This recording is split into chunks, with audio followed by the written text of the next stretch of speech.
নাম কি তোমার? স্যার আমার নাম দিব্যেন্দু জলি। ইন্টারভিউ কেমন হলো? স্যার মোটামুটি বেশ ভালোই হলো। আচ্ছা, কি কি প্রশ্ন করলো? স্যার প্রথমে ঢোকার সাথে সাথে আমাকে জিজ্ঞাসা করলেন যে তুমি একটা ছাড় পেয়ে এখানে এসেছো, সেই ছাড়টা কি তুমি জানো? বলি স্যার হ্যাঁ, আমি রাজবংশী কমিউনিটি থেকে বিলং করি, আচ্ছা। সেই জন্য রাজবংশীর একটা ছাড় পেয়েছি আমি। আচ্ছা। বললো আচ্ছা বলো তো রাজবংশী কোথায় সব থেকে পশ্চিমবঙ্গে বেশি রয়েছে, কোন জেলাতে? তা আচ্ছা। আমি বললাম স্যার কোচবিহারে সব থেকে বেশি রয়েছে। আচ্ছা। আর তারপরে জিজ্ঞাসা করলেন যে তোমার নামের সাথে একজন বিখ্যাত ব্যক্তি জড়িয়ে আছে এবং তিনি কোন খেলার সাথে যুক্ত, তুমি বলতে পারবে? আচ্ছা। আমি ওটা বললাম যে হ্যাঁ দিব্যেন্দু বড়ুয়া, উনি দাবা খেলার সাথে জড়িয়ে আছেন।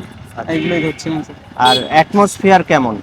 স্যার খুবই স্যারেরা খুবই ফ্রেন্ডলি, আচ্ছা। কোনো সমস্যা নেই। ডকুমেন্টস যে যেটা বুঝতে পারছে না তাকে খুব ভালোভাবে বুঝিয়ে দিচ্ছেন। আচ্ছা। আর ভিতরে পরিবেশ খুবই ভালো স্যার।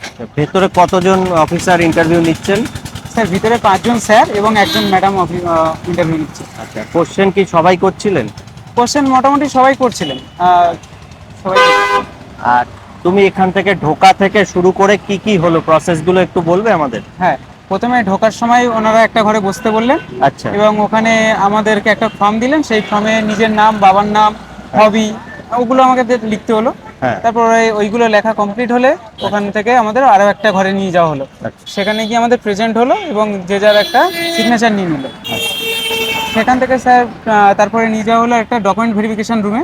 আচ্ছা। সেখানে ডকুমেন্টগুলো ভেরিফিকেশন হলো আমাদের। আচ্ছা। তারপর ইন্টারভিউ লাইনে আমাদের দাঁড় করিয়ে দেওয়া হলো। আচ্ছা। তারপর এক এক করে ইন্টারভিউ দেওয়া হলো। আচ্ছা, ওভারঅল তোমার ভালো লেগেছে? ওভারঅল আমার আর প্রসেসটা খুবই ভালো আর লেগেছে। তোমার রিটেনে কত নাম্বার ছিল? স্যার রিটেনে আমার 50 মতন আছে। 50 নাম্বার, খুব ভালো নাম্বার। আশা করছি হয়ে যাবে। ঠিক আছে, থ্যাংক ইউ, অনেক ধন্যবাদ। ধন্যবাদ। হ্যাঁ। ধন্যবাদ। হ্যাঁ, তোমার বন্ধুকে একটু